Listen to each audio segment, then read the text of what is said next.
ఇంతకు ముందు weight loss కోసమని మేబీ మంత్లో 10 మందిని చూసామండి, ఇప్పుడు రోజులో 10 మందిని చూస్తాం. ఇప్పుడు వెయిట్ లాస్ ఇంజెక్షన్స్ ఆపామనుకోండి, మళ్ళీ వాళ్ళు నార్మల్ వెయిట్కి వస్తారా? డెఫినెట్లీ రీగెయిన్ అవుతారు, కానీ నార్మల్ వెయిట్కి రాదు. ఇప్పుడు ఈ డయాబెటిక్ పేషెంట్స్కి ఈ ఫుడ్స్ తింటే డయాబెటీస్ రివర్స్ అవుతుంది అట్లా ఏమైనా ఉందా? ఇన్సులిన్ ఆకు అని ఒకటి అమ్ముతున్నారు. ఈ ఆకు తింటే ఇన్సులిన్ శరీరంలో పడుతుంది, ఈ ఆకు తింటే ఇన్సులిన్ తో ఈక్వల్. అమ్మ నాన్నకి ఇద్దరికి షుగర్ ఉంటే పిల్లలకి ఎంతవరకు షుగర్ వచ్చే ఛాన్స్ ఉంటుంది? మదర్ కి ఫాదర్ కి 40 తర్వాత వచ్చిందంటే వాళ్ళ చిల్డ్రన్ కి 30కే వచ్చే ఛాన్సెస్ ఉన్నాయి. ఎక్కువ షుగర్ తీసుకుంటే డయాబెటీస్ వస్తుందా? స్వీట్లు తినడం వల్ల షుగర్ రాదు, షుగర్ వచ్చిన వల్ల స్వీట్లు తినదు. సన్నగా ఉన్న వాళ్ళకి కూడా షుగర్ వచ్చే ఛాన్స్ ఉంటుందా? రావచ్చు. It's all about insulin resistance అండి. 12కి తినడం, మిడ్ నైట్ బిర్యానీలు తినడం. We can't cheat our body. Morning పూట బ్రేక్ఫాస్ట్ ఆప్షన్స్ 10 మార్క్స్కి ఎన్నో కొన్ని మార్క్స్ ఇవ్వండి. ఉప్మా 3 out of 10 లాగా తీసుకోవచ్చు. Idli with chutney 0 out of 10. Bread with omelette most dangerous breakfast. Poha 1 to 2 out of 10.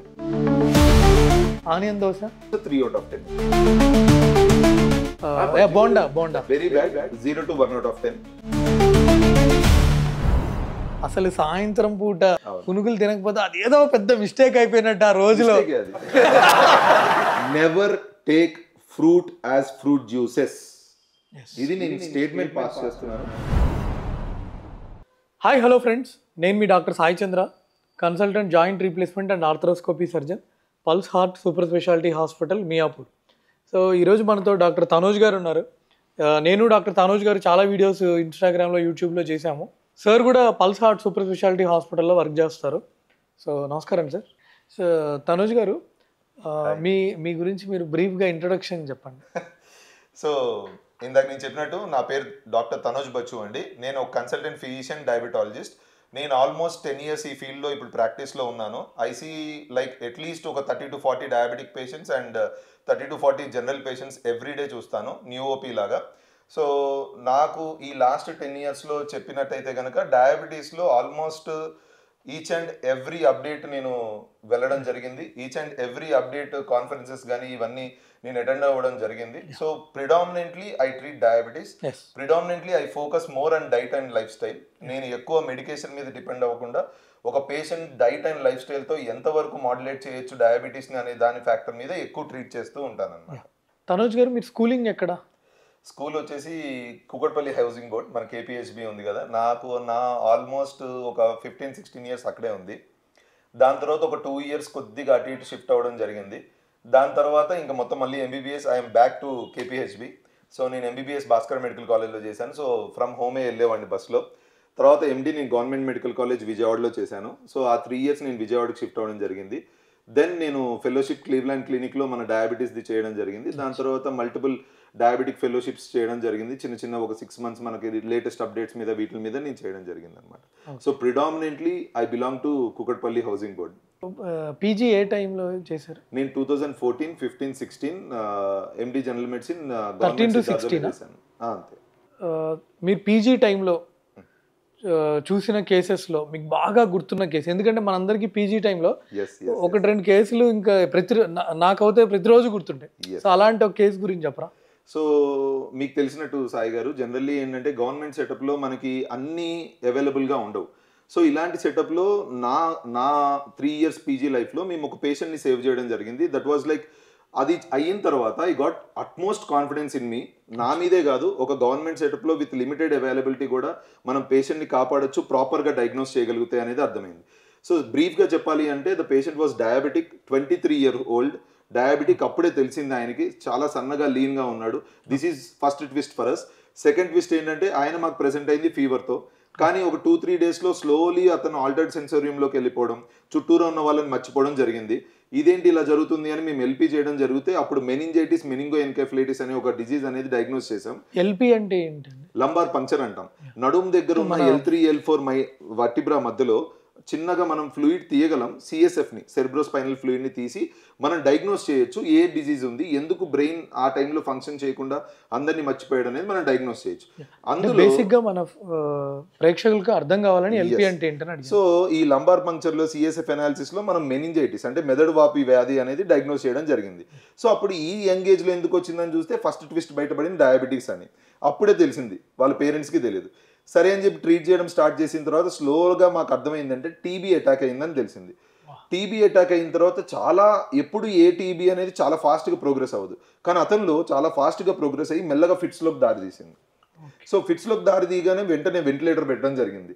Ventilator పెట్టాక ఇంకా మేము ఫ్యామిలీకి అమ్మ ఇంకా హోప్స్ లేవు, ఇంకా కష్టము ఈయన బయటికి రావడం అన్నప్పుడు ఒక భయానకమైన ట్విస్ట్ నెక్స్ట్ ఏం తెలిసింది అని అంటే patient was HIV positive. So ఇది సెకండ్ ట్విస్ట్ మాకు. సో హెచ్ఐవి అంటే హ్యూమన్ ఇమ్యూనో డెఫిషియన్సీ వైరస్. అందులోనే క్లియర్గా తెలిసిపోతుంది ఇమ్యూనిటీ తక్కువ ఉంటుందని. డయాబెటీస్ వల్ల ఇమ్యూనిటీ తక్కువ ఉంది, హెచ్ఐవి వల్ల ఇమ్యూనిటీ తక్కువ ఉంటుంది. సో టీబీ మెనింజైటిస్ చాలా ఫ్లేర్ అప్ అయిపోయింది. మనిషి బయటకు వస్తాడా లేదా అని తెలిసిన తర్వాత మేము ఫ్యామిలీకి చాలా గార్డెడ్గా ప్రోగ్రెసెస్ చెప్పిన తర్వాత believe it or not Sai గారు గవర్నమెంట్ సెటప్లో 23 days వెంటిలేటర్ మీద ఉన్నాడు పేషెంట్. బట్ ఆఫ్టర్ 1 month నడుచుకుంటూ ఇంటికి వెళ్ళిపోయాడు. సో టీబీ మెడికేషన్స్ మేము ఇచ్చుకుంటూ ఏదైతే నేను ఇందాక లంబార్ పంక్చర్ అన్నానో దానిలో మళ్ళీ మేము స్టిరాయిడ్స్, అదొక ఎక్స్పెరిమెంటల్ ట్రీట్మెంట్. స్టిరాయిడ్ అక్కడి నుంచి ఇచ్చి మెదడు వాపుని తగ్గించుకుంటూ ఇంకో పక్కన స్టిరాయిడ్స్ పెట్టుకుంటూ షుగర్ని కంట్రోల్ చేసుకుంటూ ఇన్సులిన్ ఇస్తూ it was like dramatic for us for 23 days. అస్సలు రారు అనుకున్న వ్యక్తి అలా బయటికి రాగానే ఓకే లిమిటెడ్ సెటప్లో మనం పర్ఫెక్ట్గా టైంకి డయాగ్నోస్ చేయగలిగితే, పర్ఫెక్ట్ ట్రీట్మెంట్ ఇస్తే, పర్ఫెక్ట్గా మానిటర్ చేయగలిగితే పేషెంట్ని, డెఫినెట్లీ ఏ పేషెంట్ అయినా ఏ డిజార్డర్కైనా మనకి ట్రీట్మెంట్ అనేది ఉంటుంది, బయటికి రావడం జరుగుతుంది. ఆయన ఇప్పటికి కూడా నాకు మెసేజ్ చేస్తాడు వాట్సాప్లో, నా స్టేటస్ ప్రతి ఒక్క దానికి రిప్లై ఇస్తాడు. So he remains me every day. Okay మనం చేసిన ఒక పని వల్ల పేషెంట్ బయటికి రావడం పక్కన పెడితే అతను ప్రతి స్టేటస్కి నాకు రిప్లై ఇచ్చిన ప్రతిసారి it's an inspiration for me to do more. ఇంకా ఇలాంటి పేషెంట్స్ని ఇంకా బెటర్ చేయాలి, మన స్టేటస్కి ఇంకా ఎక్కువ రిప్లైలు రావాలి, ఇంకా ఎక్కువ ఇన్స్పిరేషనల్ థింగ్స్ జరగాలి అని చెప్పి నేను కోరుకుంటాను జనరల్లీ. సో ఇప్పుడు మీరు చాలా డయాబెటిక్ పేషెంట్స్ని చూస్తుంటారు కదండి. సో చాలామంది ఏంటంటే డయాబెటీస్ అంటే లైక్ అంతా ఒకటే అన్నట్టు అనుకుంటారు. సో అసలు దీంట్లో టైప్స్ ఏంటి, టైప్ 1 ఏంటి, టైప్ 2 ఏంటి, తర్వాత ఈ సోషల్ మీడియాలో ఏంటంటే కొంతమంది సెల్ఫ్ వాళ్ళకి వాళ్ళు డాక్టర్లుగా రిపోర్ట్లు పెడతారు, నేను ఇంతమందికి తగ్గించాను అంతమందికి తగ్గించాను అని చెప్పేసి అంటూ ఉంటారు. నాకు అర్థం కాదు. సో అసలు టైప్ 1 అంటే ఏంటి, అసలు టైప్ 2 ఏంటి? సో బేసిక్గా డయాబెటీస్ అనేది డయాగ్నోస్ చేయడానికి ఇన్సులిన్ అనేది చాలా ఇంపార్టెంట్. ఇన్సులిన్ చుట్టూరానే ఈ డయాబెటీస్ తిరగడం జరుగుతుంది. సో డయాబెటీస్లో టైప్ 1 అంటే ఇన్సులిన్ తక్కువ పుట్టడం, అంటే శరీరంలో ప్యాంక్రియాస్ నుంచి సరిగ్గా పుట్టకపోయినా, పుట్టుకతో బర్త్తోనే ప్యాంక్రియాస్ నుంచి ఇన్సులిన్ సరిగ్గా పుట్టకపోయినా వీళ్ళలో ఇన్సులిన్ డెఫిషియన్సీ తగ్గుదల వల్ల వచ్చే డయాబెటీస్ని టైప్ 1 డయాబెటీస్ అంటాం. వేరేస్ టైప్ 2 వాళ్ళలో ఇది లేటర్ ఏజ్లో జనరల్లీ చూస్తాం. ఎందుకు అంటే యాజ్ ఏజ్ ప్రోగ్రెసెస్ మనం స్ట్రెస్ ఎక్కువ తీసుకుంటాం, ఒబేసిటీ తీసుకోండి, లేదంటే అదర్ లైక్ హార్మోనల్ డిసార్డర్స్ తీసుకోండి, వీటిల్లో ఇన్సులిన్ రెసిస్టెన్స్ అంటాం, అంటే ఇన్సులిన్ పని చేయకపోవడం, దీన్ని టైప్ 2 డయాబెటీస్ అంటాం. సో సింపుల్ వర్డ్స్లో చెప్పాలి అంటే టైప్ 1లో ఇన్సులిన్ తక్కువ పుడుతుంది లేదా ఇన్సులిన్ తగ్గుదల ఉంటుంది. టైప్ 2లో ఇన్సులిన్ దండిగా ఉంటుంది, చాలా బాగుంటుంది శరీరంలో, కానీ పని చేయదు సింపుల్గా. కొంతమంది ఏంటంటే సోషల్ మీడియాలో పాపం జనాల్ని పిచ్చోళ్ళని చేస్తారు. ఎదురుగా 4 ఫైళ్ళు పెట్టుకొని టైప్ 1 డయాబెటీస్ డైట్తో నేను తగ్గించా అంటాడు. నాకు అసలు అర్థం కాదు, టైప్ 1 డయాబెటీస్ డైట్ తగ్గడం ఏంటి అంటే వాళ్ళకి బేసిక్ కామన్ సెన్స్ లేదు, అసలు బేసిక్ నాలెడ్జ్ లేదనేది అర్థమవుతుంది అక్కడ. దీనిలో రెండు వైపులా మాట్లాడదాం సాయి గారు. మనం let us take it is in a positive వేలో తీసుకుందాం. టైప్ 1ని డైట్తో తగ్గించచ్చా? ఇప్పుడు నేనేమన్నాను, ఇన్సులిన్ యొక్క తగ్గుదల అన్నాను. ఇన్సులిన్ పని ఏంటి, మనం తినే కార్బోహైడ్రేట్ అంటే మనం తీసుకునే గ్లూకోజ్ కంటెంట్ని యూటిలైజ్ చేసేటట్టు చేస్తుంది బాడీలో, కండరాల్లో అన్ని చోట్ల గ్లూకోజ్ని యూటిలైజ్ చేసేటట్టు చేస్తుంది అనమాట. ఇప్పుడు నేను గ్లూకోజ్ ఇవ్వలేదు అనుకోండి, బాడీలో బ్లడ్ గ్లూకోజ్ పెరుగుతుందంటారా? పెరగదు. సో టైప్ 1 డయాబెటీస్లో కొంతమంది కీటో డైట్ అని ఒకటి ఫాలో అవుతారు. ఈ కీటో డైట్లో low carb or zero carb, కార్బోహైడ్రేటే మనం ఇవ్వట్లేదు. ఓకే, సో టెంపరీగా 3 to 6 monthsలో రిపోర్ట్స్ డెఫినెట్లీ బాగుంటాయి. ఎందుకు, మనం గ్లూకోజ్ ఇవ్వట్లా. సో బ్లడ్ గ్లూకోజ్ లెవెల్ ఎలా పెరుగుతుంది? పెరగదు. హెచ్బిఏవన్సీ తగ్గుతుంది, టైప్ 1లో కూడా తగ్గించేసామంటారు. బట్ అది పర్మనెంట్ కాదు కదండి. మనం ఎన్ని రోజులు ఫాలో అవుతాం, ఎన్ని రోజులు శరీరాన్ని మనం చీట్ చేయగలం? ఇది మెయిన్. సో టైప్ 1 డయాబెటీస్ వాళ్ళకి కూడా కార్బోహైడ్రేట్ రిక్వైర్మెంట్ ఉంటుంది. వాళ్ళకి లో కార్బోహైడ్రేట్లో ఇచ్చుకుంటూ ఆ లో కార్బోహైడ్రేట్లో ఏదైతే షుగర్ పెరుగుతుందో దానికి కొద్దిగా ఇన్సులిన్ సప్లిమెంటేషన్ ఇచ్చుకుంటూ మనం ప్రిడామినెంట్లీ లో కార్బ్ డైట్ తీసుకోవచ్చు. కానీ zero carb diet I'm not a supporter for that. నేను డెఫినెట్లీ చాలా కీటో డైట్స్ చూసానండి. మీరు నమ్ముతారో లేదో లాస్ట్ 10 yearsలో చాలా మంది నేను చాలా బాగా తగ్గించుకున్నాను అని అంటారు. కీటో డైట్ మన దగ్గర చాలా మంది ఫేమస్ చేశారు. I don't want to take names. కానీ కీటో డైట్ వల్ల వీక్నెస్, ఫెటీగ్ ఇనిషియల్ స్టేజెస్లో ఉంటే లాంగ్ టర్మ్లో 6 నెలలు ఇలా కీటో డైట్ ఫాలో అవుతూ జీరో కార్బ్ తీసుకోవడం వల్ల వాళ్ళకి హెడ్ ఏక్స్, ఫ్యూ క్యాన్సర్స్ మనకి బయటకు రావడం జరుగుతుంది. కొలెస్ట్రాల్ లెవెల్స్ ఎక్కువ ఉంటాయి. న్యూస్ పేపర్లలో కిడ్నీ ఫెయిల్ అయిన కేసులు కూడా, రీనల్ ఫెయిల్యూర్, కార్డియాక్ కేసెస్. మన దగ్గర ఎంతమంది కార్డియాక్ కేసెస్ చూడట్లేదు మనం మార్నింగ్ టైంలో. కొంతమంది అంటారు కొలెస్ట్రాల్ ఏం కాదు అని. లేదు, cholesterol is a significant factor for cardiac diseases. ఈ కీటో డైట్లో వచ్చే మెయిన్ ప్రాబ్లమే అది. రీనల్ ఫెయిల్యూర్, కార్డియాక్ స్టేటస్ని ఎప్పుడు క్రాస్ చెక్ చేసుకుంటూనే మనం కీటో డైట్ ఫాలో అవ్వాలి. సో ఐ సజెస్ట్ లో carbohydrate diet but zero carbs, that's wrong. So ఇంకోటండి, ఇప్పుడు ఈ డయాబెటీస్కి ఎవ్రీ ఇయర్ అప్డేట్స్ వస్తూనే ఉన్నాయి. సో చాలామంది ఏంటంటే ఇన్సులిన్ ఇంజెక్షన్ అనగానే భయపడతారు కదా. సో అసలు ఇన్సులిన్ ఇంజెక్షన్స్ ఎప్పుడు స్టార్ట్ చేస్తే బెటర్, టాబ్లెట్స్ కంటే ఇది ఎప్పుడు బెటర్? ఓకే, సో ఇలాగ మనం డివిజన్ చేయాలి అని అంటే అది పేషెంట్ ఇండివిజువాలిటీ. పేషెంట్ ప్రకారంగా, పేషెంట్ రిపోర్ట్స్ ప్రకారంగా, పేషెంట్ డిమాండ్స్ ప్రకారంగా మారుతుంది సాయి గారు ఇవన్నీ. సో ఇప్పుడు మీరు అన్న ఫస్ట్ క్వశ్చన్కి చెప్తాను. ఎవ్రీ మంత్, ఎవ్రీ ఇయర్ కొత్త అప్డేట్స్ వస్తూనే ఉంటాయి. ఎన్ని అప్డేట్స్ వచ్చినా మర్చిపోకండి, ఎన్ని అప్డేట్స్ వచ్చినా insulin is the best treatment available for diabetes. Okay, so ఇప్పుడు మీరు అన్నట్టు ఒక మీ సినారియోలో ఒక హిప్ ఏవాస్కులర్ నెక్రోసిస్లోకి వెళ్ళింది అనుకుందాం. దానికి మీరు బెస్ట్ ట్రీట్మెంట్ ఏం చెప్తారు? హిప్ రీప్లేస్ చేయడం అంటారు. ఎందుకు? అది పాడైపోయింది, దాన్ని తీసి పల్లి పెట్టాలి. ఇప్పుడు డయాబెటీస్లో ఏం పాడవుతుంది? ఇన్సులిన్ పాడవుతుంది. సో ఇన్సులిన్ పాడవుతుంది అంటే ఇన్సులిన్ పని చేయకపోవడం కానీ, ఇన్సులిన్ తగ్గుదల కానీ ఇందాక నేను చెప్పాను. సో అదే విధంగా బెస్ట్ ట్రీట్మెంట్ ఏమవుతుంది? ఆబ్వియస్లీ ఇన్సులిన్ అవుతుంది. కానీ భయపడతారు. ఎందుకంటే పేషెంట్ మైండ్స్లో అది ఇంప్రింట్ అయిపోయింది. టాబ్లెట్లు వాడితే వాడికి తక్కువ, ఇన్సులిన్ వాడితే వాడికి ఎక్కువ. ఇన్సులిన్ వాడుతున్నాడు అంటే వాడి కిడ్నీ పాడైపోయి ఉంటుంది ఆల్రెడీ అని అనుకుంటారు. లేదండి, insulin is the safest drug. అందుకే మేము ప్రెగ్నెంట్ లేడీస్లో ఎవరికైతే డయాబెటీస్ వస్తుందో వాళ్ళలో మేము ఇన్సులినే ఇస్తాం. ఎందుకు టాబ్లెట్స్ ఇవ్వం? రీనల్ ఫెయిల్యూర్, కిడ్నీ ఫెయిల్యూర్ అయిన పేషెంట్స్లో ఏం ఇస్తాం? ఇన్సులినే ఇస్తాం. Tablets limited to 1 or 2 availability ఉంటాయి. సో దాని అర్థం ఏంటంటే insulin is the safest drug. And every month, every year updates వస్తున్నాయి. మీకు తెలుసో లేదు, ఇప్పుడు వీక్లీ వన్స్ టాబ్లెట్ వచ్చింది, ఐడియా ఉంది? ట్రెలాగ్లిప్టిన్ అని చెప్పి, 1 ట్రెలా అని చెప్పి ఒకటి ఇప్పుడు దిగైంది మార్కెట్లోకి. ట్రెలాగ్లిప్టిన్ అని వీక్లీ వన్స్ టాబ్లెట్. ఎంత కంఫర్టబుల్! న్యూలీ డయాగ్నోస్డ్ పేషెంట్స్లో కానీ, కొంతమందికి HbA1c అన్కంట్రోల్డ్గా ఉంది అని అంటే వారానికి ఒకసారి వేసుకుని అంటే వాడు ఎంజాయ్ చేస్తాడు ఆబ్వియస్లీ. సో ఇలా లేటెస్ట్ అప్డేట్స్ ఉంటాయి. But definitely the best treatment is insulin. Next, ఎవరిని డిసైడ్ చేస్తాం ఇన్సులినా మెడికేషనా అని అంటే, ఒక పర్సన్ ఐ సర్జరీకి వెళ్తున్నాడు, లేదా మీదే TKRకి వెళ్తున్నాడు అనుకుందాం. మీరు నాకు ఏం టార్గెట్ ఇస్తారు? తనోజ్ గారు మీరు 1 weekలో నాకు షుగర్ లెవెల్స్ 120కి వచ్చేయాలి, 160కి రావాలంటారు. అలాంటప్పుడు the best treatment is insulin. అదే మీరు నాకు 1 monthలో TKR ప్లాన్ చేస్తున్నాను అని అంటే, ఈ 1 monthలో నేను పేషెంట్కి ఓకే ఇతనికి ఈ గ్రూప్ ఆఫ్ డ్రగ్ పడుతుందా, లేదా ఈ గ్రూప్ ఆఫ్ డ్రగ్ పడుతుందా అని ఇండివిజువల్గా నేను చూసుకుంటాను, ఇస్తాను. అదే ఒక లావుగున్న పేషెంట్ వచ్చాడు అనుకోండి, ఆయనకు ఒక గ్రూప్ ఆఫ్ డ్రగ్స్ ఇస్తాను. ఎందుకంటే కొన్ని డయాబెటిక్ డ్రగ్స్ వల్ల వెయిట్ లాస్ అవుతుంది, కొన్ని డయాబెటిక్ డ్రగ్స్ వల్ల వెయిట్ గెయిన్ అవుతుంది. నెక్స్ట్ ఇంకా అదే అడగాలి దాని గురించి. సో ఇలాగా పేషెంట్ ఇండివిజువల్ అండి. HbA1c లెవెల్ ఎలా ఉంది, వెయిట్ ఎలా ఉన్నాడు పేషెంట్, అతనికి రీసెంట్ సర్జరీస్ ఏమైనా రిక్వైర్మెంట్ ఉందా, లేదంటే ఏదైనా కాంప్లికేషన్స్లోకి వెళ్తున్నాడా, కిడ్నీ ఎలా ఉంది, ఆయన నర్వ్స్ ఎలా ఉన్నాయి, కళ్ళు ఎలా ఉన్నాయి, ఇలా డిఫరెంట్ ఫ్యాక్టర్స్ని బ్రీఫ్ హిస్టరీ తీసుకొని డిసైడ్ చేసుకోవాలి. నెక్స్ట్ క్వశ్చన్ అదే అండి. ఇప్పుడు మనకి మార్కెట్లో కొన్ని డ్రగ్స్ వచ్చాయి, అవి తీసుకుంటే వెయిట్ లాస్ అవుతాయి అని చెప్పి. సో దీని మీద చాలా మిత్స్ ఉన్నాయన్నమాట. దీని గురించి మనం కొంచెం డీటెయిల్గా మాట్లాడుకోవాలి. సో అసలు ఆ డ్రగ్స్ ఏంటి, ఫస్ట్ వాటి నేమ్స్ చెప్పండి, తర్వాత దాని డోసేజ్ అవి చెప్పరా? షూర్ సాయి గారు. So weight loss injections, weight loss tablets obviously అండి మనం ఎవరు చూస్ చేసుకోం ఈజీ వే. ఇప్పుడు ఒక లాటరీలో ₹1,00,00,000 వస్తాయంటే రెడీగా ఉంటారు తీసుకోవడానికి లాటరీ టికెట్స్. అదే ₹1,00,00,000 10 సంవత్సరాలు కష్టపడాలంటే మనం కష్టపడతామా? కష్టపడం. So in the same way weight loss injections కానీ, వెయిట్ లాస్ టాబ్లెట్స్ కానీ రావడం వల్ల it created a biggest fuss in the industry, medical ఇండస్ట్రీలో. సో వెయిట్ లాస్ ఇంజెక్షన్స్లో ఇప్పుడు మనకి అవైలబుల్ ఉన్నవి మాంజోరో అని, టెర్సెపెటైడ్ అని ఒకటి, వెగోవి అని, సెమాగ్లూటైడ్ ఒకటి ఉంది. సో ఈ రెండు GLP-1 ఎగోనిస్ట్ అంటాం, అంటే గ్లూకగాన్ లైక్ పెప్టైడ్ అని. ఈ glucagon like peptide GIP, gastric inhibitory peptide అని ఈ రెండింటి మీద యాక్ట్ చేస్తుంది. ఈ రెండింటి పని ఏంటి? మనకు ఆకలి పుట్టించేది, మన ఆకలి తీరేటట్టు చేసేది, మన పొట్ట యొక్క ఏదైతే కాంట్రాక్షన్స్ ఉంటాయో వాటి మీద డిపెండ్ అయింది. సో ఈ ఇంజెక్షన్స్ ఏం చేస్తాయంటే పొట్ట యొక్క కాంట్రాక్షన్ ని స్లో డౌన్ చేస్తాయి. స్లో డౌన్ చేసేసరికి ఏమవుతుంది? గ్యాస్ట్రిక్ ఎంటీ చేసేది స్లో అయిపోతుంది. స్లో అయిపోయేసరికి త్వరగా పొట్ట నిండిపోయినట్టు అనిపిస్తుంది. అర్థమైందా? సో ఈ విధంగా టాబ్లెట్స్ అండ్ ఇంజెక్షన్స్ మనకు వర్క్ అవ్వడం జరుగుతుందండి.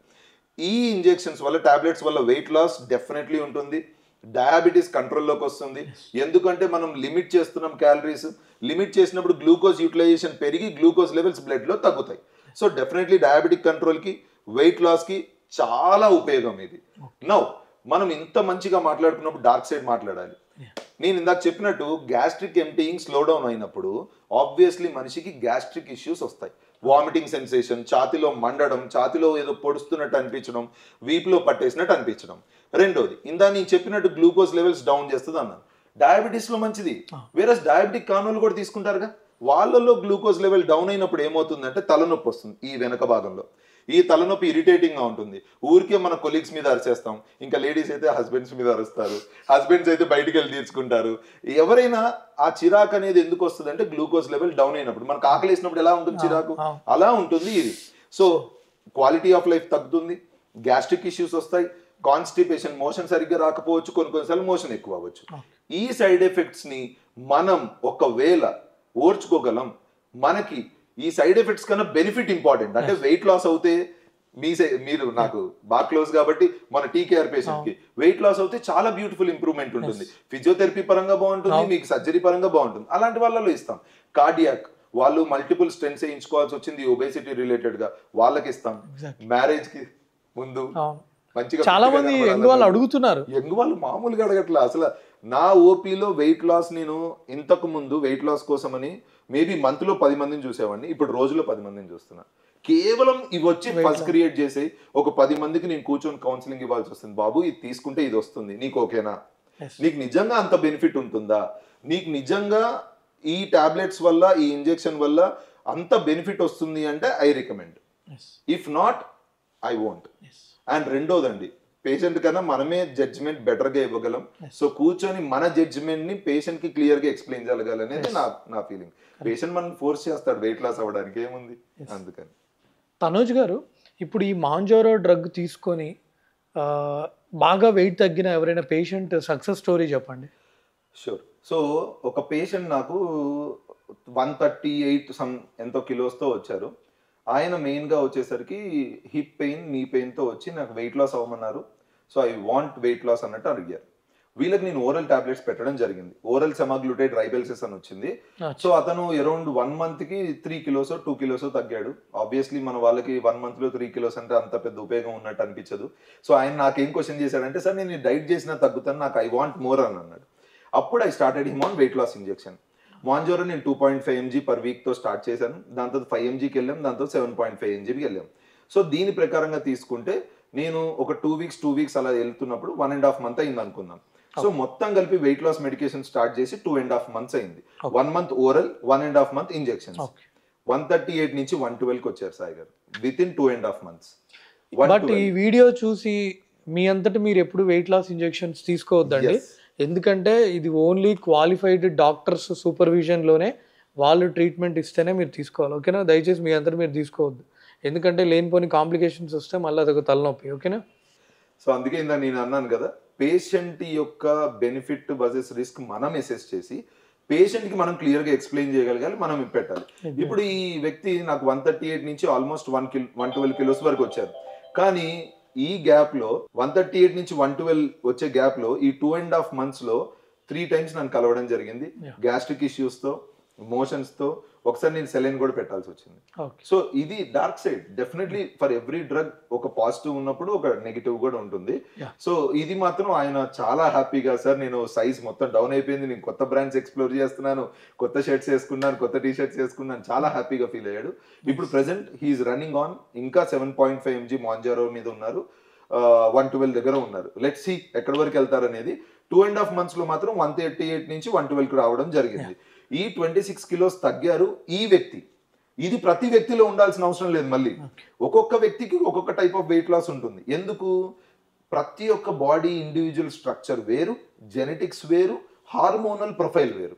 ఈ మూడు ఇంపార్టెంటే కదా ప్రతి మనిషికి. సో ప్రతి మనిషి ఓకే సార్ చెప్పారు 2.5 months లో ఇంత తగ్గారు, సో నేను ఇంత తగ్గుతానని ఎక్కడా లేదు. ఇంకోటి, ఇప్పుడు వెయిట్ లాస్ ఇంజెక్షన్స్ ఆపామనుకోండి, మళ్ళీ వాళ్ళు నార్మల్ వెయిట్కి వస్తారా? డెఫినెట్లీ రీగెయిన్ అవుతారు, కానీ నార్మల్ వెయిట్కి రారు.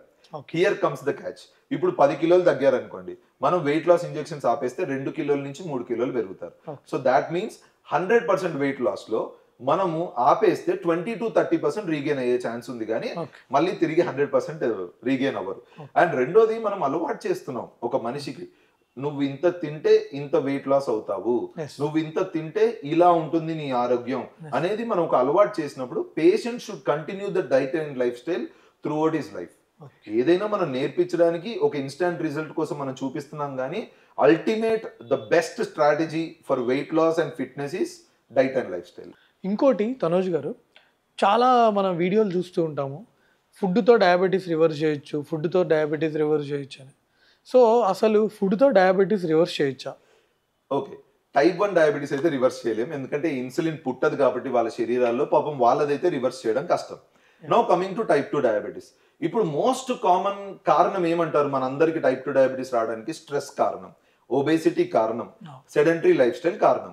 ఒకవేళ ఈ మూడింటిని మనం తీసేయగలిగితే with proper diet, initial stages అంటే ఒక పర్సన్ రెగ్యులర్ మాస్టర్ చెకప్ లో ఏ ఇబ్బందులు లేకుండా HbA1c 6.5 to 7తో వచ్చాడు, వాళ్ళకి రివర్స్ చేయొచ్చు. అది ఫస్ట్ 1 year ఆఫ్ డయాబెటీస్ లో మనం రివర్స్ చేయొచ్చు. ఇక్కడ మళ్ళీ ఇంకో పాయింట్ చెప్తా, మనం ఏం రివర్స్ చేయగలుగుతున్నాం? టాబ్లెట్స్ రివర్స్ చేయగలుగుతున్నాం.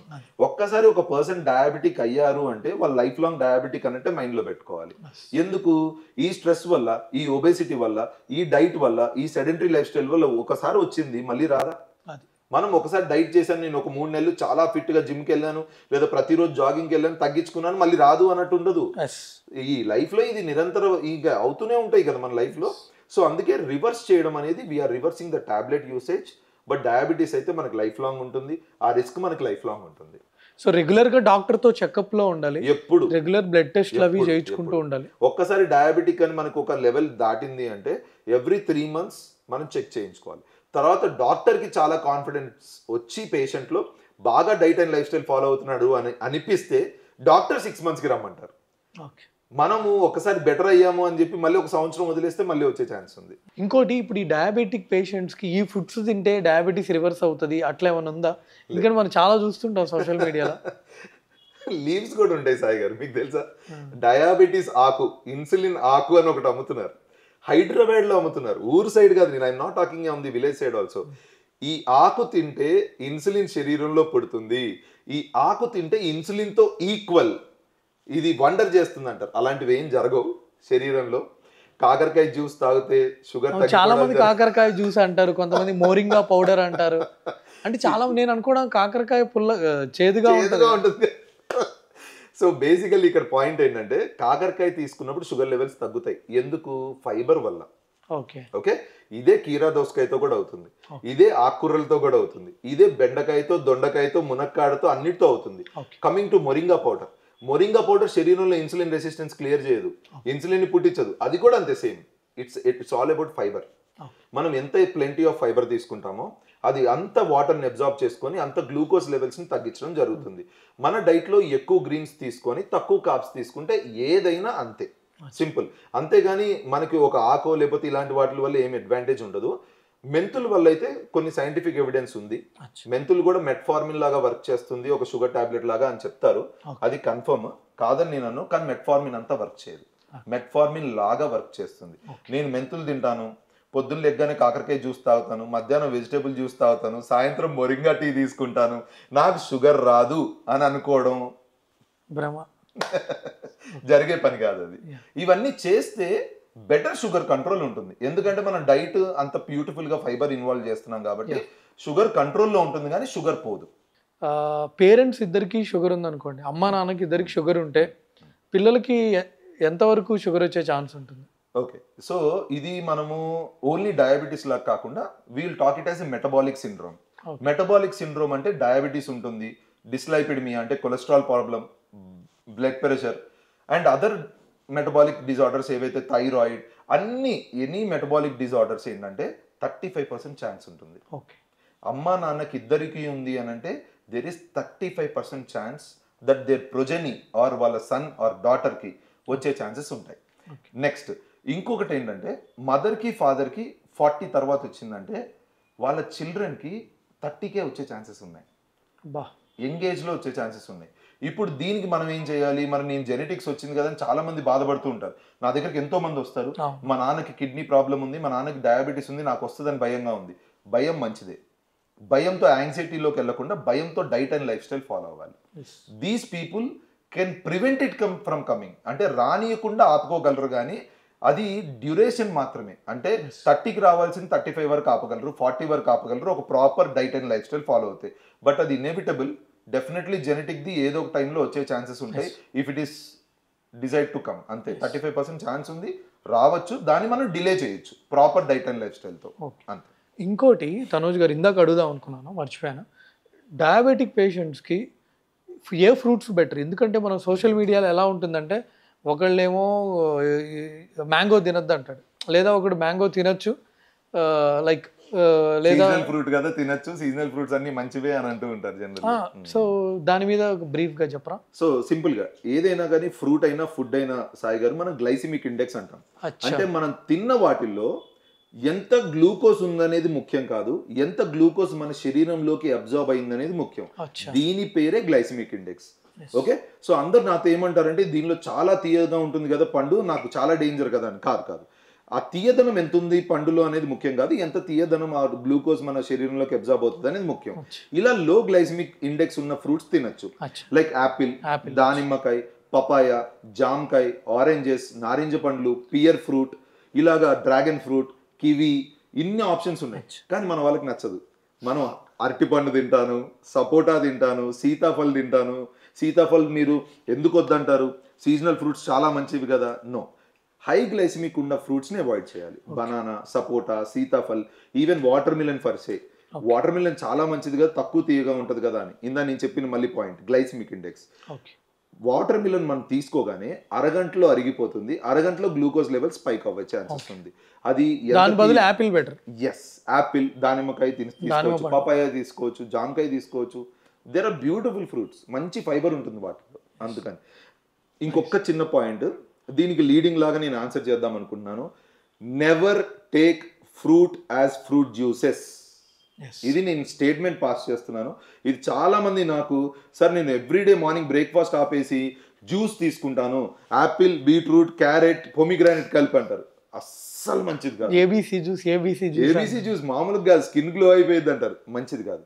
ఏ ఫ్రూట్ జ్యూస్ అయినా ఫ్యాటీ లివర్ కారణం, ఏ ఫ్రూట్ జ్యూస్ అయినా డయాబెటీస్ ని పెంచే ఛాన్సెస్ ఉన్నాయి, ఏ ఫ్రూట్ జ్యూస్ అయినా ఇన్సులిన్ రెసిస్టెన్స్ ని పెంచే ఛాన్సెస్ ఉన్నాయి. సో ఫ్రూట్స్ ని ఫ్రూట్స్ లాగే తినాలి, ఫ్రూట్స్ ని ఫ్రూట్ జ్యూసెస్ లాగా తీసుకోవద్దు. అది ఉపయోగం కాదు. నేను ఎండలో తిరిగాను, నేను అలిసిపోయాను, నేను క్రికెట్ ఆడాను, నేను షటిల్ ఆడాను, అప్పుడు ఫ్రూట్ జ్యూస్ తీసుకోండి. ఎందుకు? You want that immediate glucose. But regular intake కి ఫ్రూట్స్ తీసుకోవడం మంచిది, ఫ్రూట్ జ్యూసెస్ కాదు. ఇంకోటి, ఎక్కువ స్వీట్స్ తింటే, ఎక్కువ షుగర్ తీసుకుంటే డయాబెటీస్ వస్తుందా? మీరు ఏ క్వశ్చన్ అడగబోతున్నారో ముందే నేను ఆలోచించుకొని నవ్వుతూ ఉంటాను. ఎందుకు నవ్వు వచ్చింది అని అంటే, ఇది నాకు చాలా రెగ్యులర్గా ఇనిషియల్లీ ఫస్ట్ టైం డయాబెటీస్ వస్తుంది చూసారా, వాళ్ళందరూ నా దగ్గరకు వచ్చిన మాట అదే, సార్ నాకు లాస్ట్ 3 monthsలో స్వీట్లు ఎక్కువయ్యి అందుకే వచ్చింది అంటారు. అలా రాదండి. స్వీట్లు ఎక్కువ తినడం వల్ల డయాబెటీస్ రాదు. స్వీట్లు ఎక్కువ తినడం వల్ల ఒబేసిటీ వస్తుంది. ఒబేసిటీ వచ్చినప్పుడు పొట్ట చుట్టూరున్న ఫ్యాట్ని విజరల్ ఫ్యాట్ అంటాం. ఈ విజరల్ ఫ్యాట్లో నుంచి ఎడిపోకైన్స్ అని వస్తాయి. ఈ ఎడిపోకైన్స్ ఇన్సులిన్ రెసిస్టెన్స్ని పెంచుతాయి. అది 3 monthsలో అయ్యే ప్రాసెస్ కాదు. నేను ఒక నెలలో బాగా స్వీట్లు తినేసేది నాకు షుగర్ కనబడిపోయింది అన్నట్టు ఉండదండి. స్వీట్లు తినడం వల్ల షుగర్ రాదు. షుగర్ వచ్చిన వాళ్ళు స్వీట్లు తినకూడదు. షుగర్ డయాగ్నోస్ అయిన వాళ్ళు కార్బోహైడ్రేట్ తీసుకోవద్దు. ఎక్కువ కార్బోహైడ్రేట్స్ తీసుకోవడం వల్ల షుగర్ రాదు. ఎక్కువ కార్బోహైడ్రేట్స్ తీసుకోవడం వల్ల ఒబేసిటీ వస్తుంది.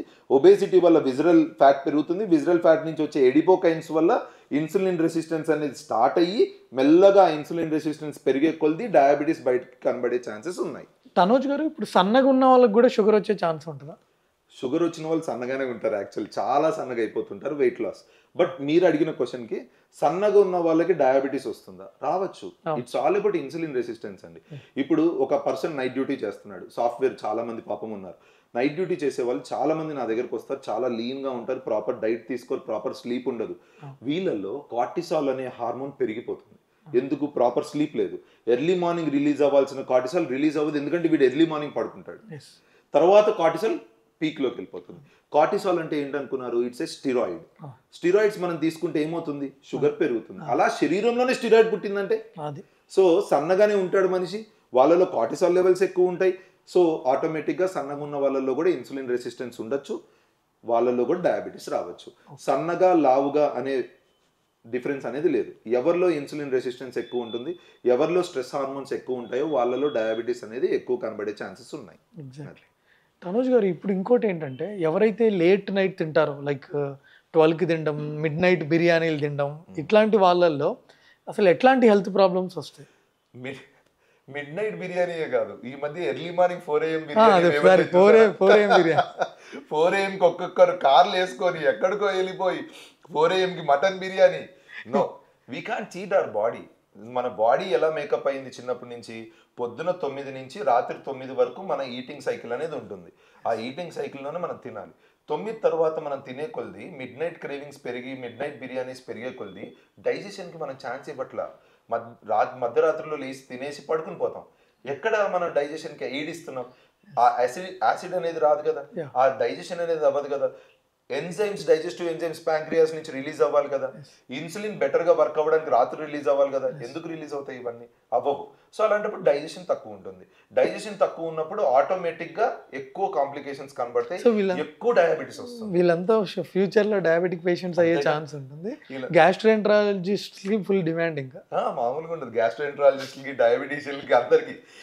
ఇప్పుడు వచ్చే ఈ సాఫ్ట్వేర్ పాపం జాబ్సే కానివ్వండి, నైట్ డ్యూటీసే కానివ్వండి, మన లైఫ్ సైకిల్ మనది కూడా అలానే ఉంటుంది. లైఫ్ స్టైల్ కానీ మనది కూడా మన చాలా టఫ్ ఉంటుంది.